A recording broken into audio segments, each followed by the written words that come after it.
பழைய உருடி கதவை திறடின்னு கேள்விப்பட்டிருக்கீங்களா? கேள்விப்பட்டிருக்கேன் சாமி. அதுக்கு விளக்கம் என்னன்னு தெரியாது. அங்க காளையார் கோயில்ல சோமேஸ்வரர், சுந்தரேஸ்வரர், சொர்ணகாளீஸ்வரர் 3 லிங்கம் இருக்கு.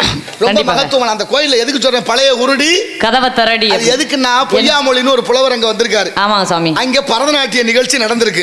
ஒரு பொம்பளை பிள்ளை உன்ன மாதிரி அழகா ஆடி இருக்கிறா. அது என்ன சாமி பொம்பளை பிள்ளை அழகா ஆடி இருக்குன்னு சொல்லுங்க. அது என்னைய மாதிரி பொம்பளை பிள்ளைன்னு சொன்னீங்கன்னா அது எப்படிங்க சாமி நியாயமா? அது நீ அழகு இல்ல அசிங்கமா இருக்கு. அப்படியெல்லாம் சொல்லக்கூடாது சாமி.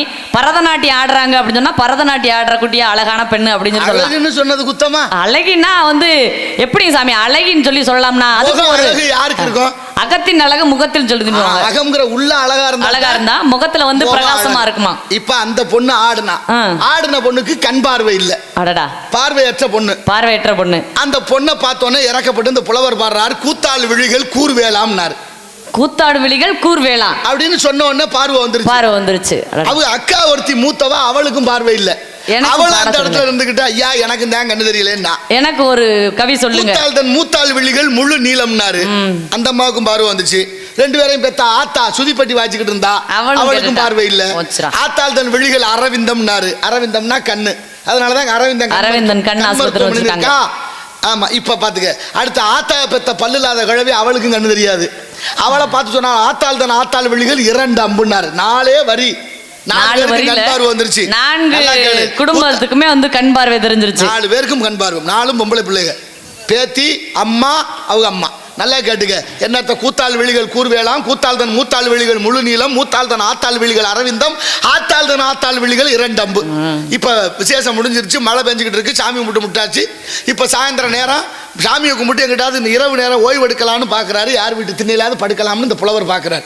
அவர் வேறு பொய்யாமொழி புலவர்.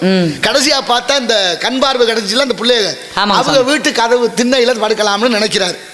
அப்ப போய் கதவை போய் தட்டுறாரு. சொல்லுவாள், அர்ப்பனுக்கு வாழ்வு வந்தா அர்த்தராத்திரில கதவை தட்டுவானாமான்னு சொல்லி. அர்த்தராத்திரில கொடை பிடிப்பான். அர்த்தராத்திரில கொடை பிடிப்பானா? அது அப்படி இல்ல பழமொழி. அர்ப்பணித்து வாழ்ந்து வந்தால் அர்த்தராத்திரியிலும் கொடை கொடுப்பான். அதான் பழமொழி. கொடை கொடுப்பான்னா அள்ளி கொடுப்பான். தன்னை பிறருக்கு அர்ப்பணித்து விட்டால் எந்த நேரமும் இல்லைன்னு சொல்ல மாட்டாங்களாம். அதுக்கு தான் அந்த பழமொழி வந்தது.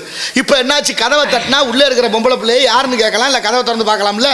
இவங்களுக்கு கண்ணு கிடைச்ச மகிழ்ச்சியில சந்தோஷத்துல ஒரு வார்த்தை சொன்னா, யாரு அவன் கதவை தட்டுறது, போறியா இல்லையான்னு சத்தம் போட்டு விட்டாளுங்க. இவர் கொஞ்சம் வருத்தம் வந்துருச்சு. இப்ப சொன்னாரு, பழைய குருடிகளா கதவை திறங்கடினாரு. ஏற்கனவே குருடியா இருந்தவளுக்கு கதவை திறங்கடினாரு. கண்ணு பார்வை மீண்டும் போச்சு. அத்தோட மீண்டும் மன்னிப்பு கேட்டு கண் கொடுத்ததாக இந்த வரலாறு சொல்லுது. அதனாலதான் பழைய குருடி இருக்கு. அத்தனை கதைகளும் காரணங்கள் இந்த உலகத்துல உண்டுமா? அத்தனை காரணங்களும் இருக்கு. எல்லா சொல்லும் பொருள் குறித்தனவன் தொல்காப்பியம் தமிழ்நாட்டுல இல்லாத இலக்கியங்களும் எந்த நாட்டிலும் இல்ல. கண்டிப்பா அவ்வளவு மகத்துவம் இந்த தமிழ்ல இருக்கு.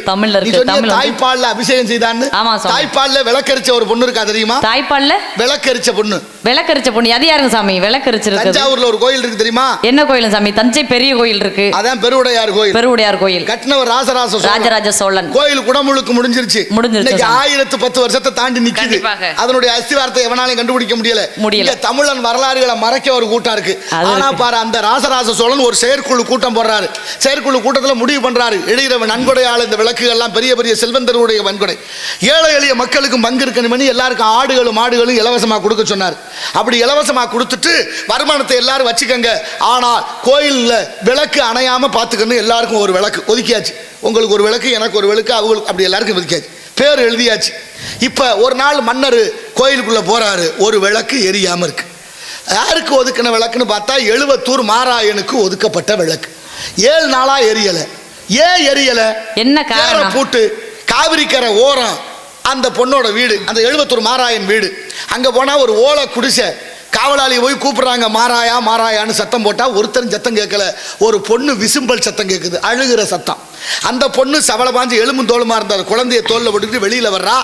மன்னர் கேட்கிறார், யாரம்மா நீ? மாராயன் மனைவியா? ஏன் கோயிலில் விளக்கறியாம இருக்கு 7 நாளா? மன்னன் கட்டளையை மீறலாமா? சிவனுக்கு செய்கிற அபச்சாரமா இதுன்னு பேசுறார். இப்ப அந்த பொண்ணு சொன்னா, மன்னா மன்னிச்சிருங்க, எனக்கு 7 நாளா விளக்கு போட முடியல. ஏன்னா 4 மாதத்திற்கு முன்னே பெய்த கனமழையில ஆடுகளும் மாடுகளும் காவிரி வெள்ளத்தில் அடிச்சுக்கிட்டு போயிருச்சு. காப்பாற்ற போன என் கணவன் இறந்து போனாரு. இந்த குழந்தை பிறந்து 2 மாசம் ஆச்சு. இந்த குழந்தைக்கு கொடுக்க வேண்டிய தாய்ப்பாலை விலைக்கு விற்றேன். அந்த காசுல இவ்வளவு நாளா விளக்கு போட்டேன். இப்ப தாய்ப்பால் வத்தி போச்சு, விளக்கு போட முடியலன்னா மெய்சில் இருக்குது. மன்னன் பதறி போன, பெண்ணே பெண்குலத்தின் விடிவிளக்கு, இந்த கோயில் இருக்க வரைக்கும் என் பேர் இருக்கும், என் பேர் இருக்க வரைக்கும் உன் பேர் இருக்கணும்.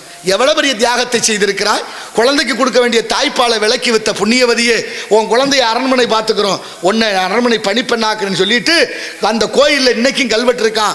தாய்ப்பாலில் விளக்கரித்த பெருமை 70 மாராயன் மனைவி வரகுணாளுக்கே என்று. பொம்பளை புள்ள பிறந்தா வரகுணால்னு பேர் வைங்க. எவ்வளவு மகத்துவம். விளக்கரிக்க முடியுமா? எத்தனை கதைகள் இருக்கு. செத்து கொடுத்தான் சீதக்காதின்னு கேள்விப்பட்டிருக்கிறியா? கேள்விப்பட்டிருக்கேன் சாமி. எந்த ஊரு?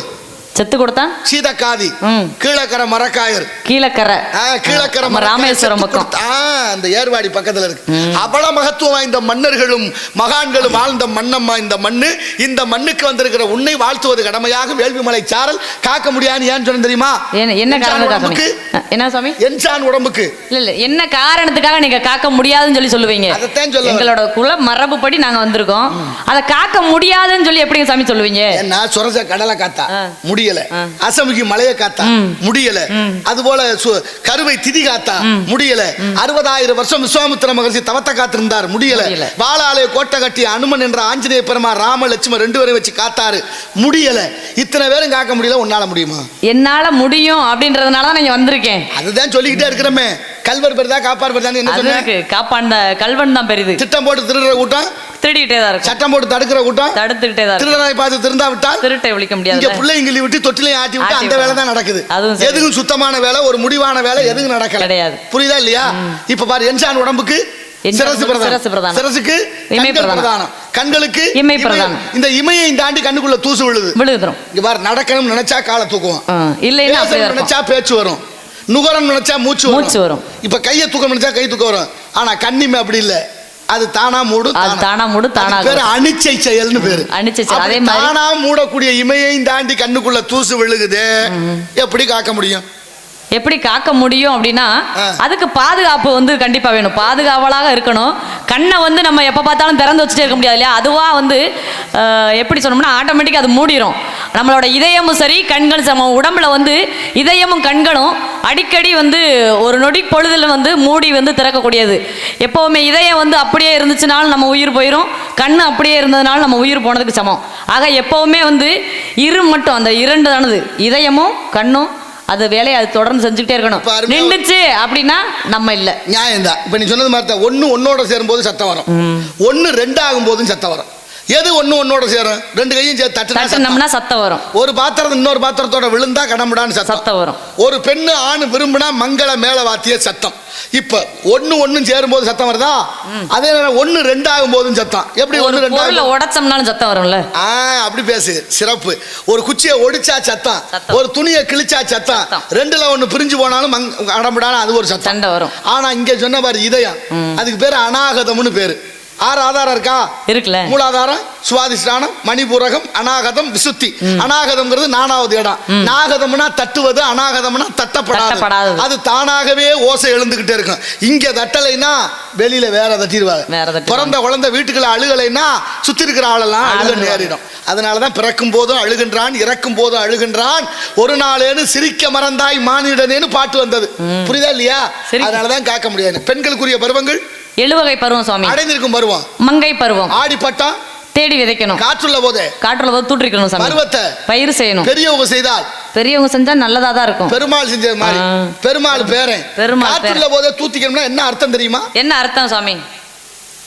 காற்றுள்ள போதே தூத்திக்கிறணும் அப்படின்னம்னா, இப்போ ஒரு நெல்மணிகள் நம்ம வந்து தை மாதம் அறுக்கிறோம், முன்னாடி தான் வழுத்த வித்து 6 மாதம் வரைக்கும் வந்து போட்டு விவசாயம் பண்ணோம். ஒரு நெல்லுக்கு வந்து 1 பிடி அளவுக்கு வந்து அந்த கதிராகனது இருக்கும்.